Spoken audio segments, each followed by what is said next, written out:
అతిక్రమించి శబ్ద కాలుష్యాన్ని కలిగిస్తూ ఎక్స్ట్రా ఫిట్టింగ్స్ని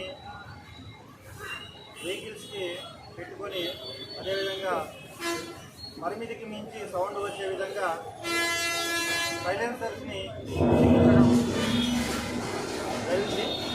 వాటిపై గత కొంతకాలంగా రైడ్ చేసి ఆ సైలెన్సర్ అన్నింటినీ కూడా సీజ్ చేయడం జరిగింది.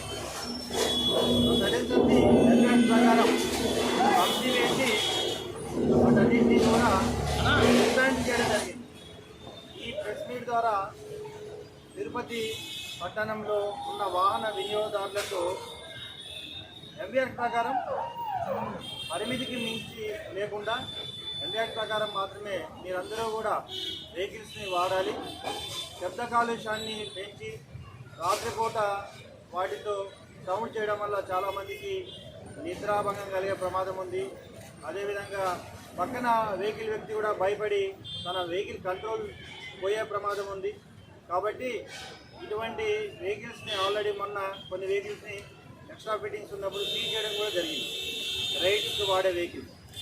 సో అందరికీ కూడా మీరందరూ ఎంబీఆర్ ఫాలో అయ్యి మీరు భద్రంగా ఉండాలి, పక్క వ్యక్తిని కూడా సురక్షితంగా ప్రయాణించే విధంగా ఉండాలని తెలియజేస్తున్నాను. అదేవిధంగా ఇటీవల కాలంలో తిరుపతి పట్టణం మరియు తిరుపతి జిల్లాలో సుప్రీంకోర్టు హైకోర్టు గైడ్లైన్స్ ప్రకారం అందరూ కూడా ఎంబీఆర్ ఫాలో అయ్యే విధంగా హెల్మెట్స్ ధరించే విధంగా ఎక్కువగా అవేర్నెస్ ప్రోగ్రామ్స్ ఎన్ఫోర్స్మెంట్ చేయడం జరుగుతుంది. ప్రజలందరూ కూడా మీ భద్రత కోసమే మేము చెప్తున్నాం. మీరు భద్రంగా ఉంటే మీ కుటుంబం భద్రంగా ఉంటుంది, సమాజం భద్రంగా ఉంటుంది, సురక్షితంగా ఉంటుంది. కాబట్టి అందరూ ఎంబీఆర్ ఫాలో అవ్వండి, రోడ్డు రూల్స్ని ఫాలో అవ్వండి, హెల్మెట్ని ధరించడం తెలియజేస్తున్నాం. సార్, ఈ సైలెన్సర్లు మార్చారు, ఎక్కడ ఈ సైలెన్సర్స్ ఫిట్ చేస్తున్నారో ఎక్కడ ఫిట్ చేశారో కనుక్కొని ఆ ఫిట్ చేసిన మెకానిక్ మీద కూడా కేసు పెట్టారు. ఈలోగా ముందు వాళ్ళకి మెకానిక్స్ అందరితో కూడా మీటింగ్ కండక్ట్ చేసి వాళ్ళకు కూడా ముందు రూల్స్ తెలియజేసి ఆ తర్వాత ఫర్దర్ లీగల్ యాక్షన్ తీసుకుంటారు.